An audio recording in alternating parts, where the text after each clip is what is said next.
We'll talk about tonight walking with Jesus. James said, if you're a friend of the world, you're an enemy of God. You can't walk with the world and walk with God. Just get this in your heart. You cannot walk with the world and walk with God. Now I'm going to say this. You want to really walk with God, you can't walk with the entertainment system and walk with God. You can't. You're going to be like this. You're going to go more backwards than forwards. You can't eat from the table of devils and eat from the table of God. You can't serve God and mammon. You can't. I'm saying if you're going to be like Jesus, because Jesus ain't got nothing to do with that slop. I'm not condemning anybody. Jesus ain't got nothing to do with that slop in Hollywood.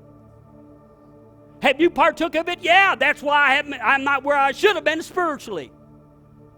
Even the news, even a lot of the so-called Christian news, they're not going to take you into perfection. They're not going to take you into being like Jesus. They're not going to take you into the place where the glory pours out.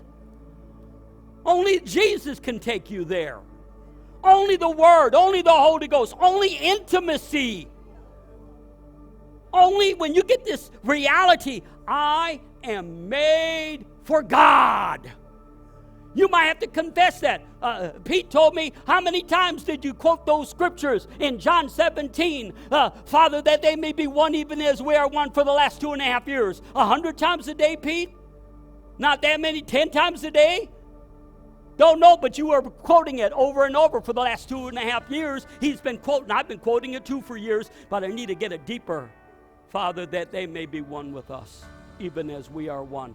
That the world may know, that the world may believe. You want to get the world saved? You want to get the world delivered? You want your loved ones to come back to Jesus? You want the Holy Ghost to come to your house? Then we've got to get this reality. I was made for God's pleasure, and I was made to be one with God.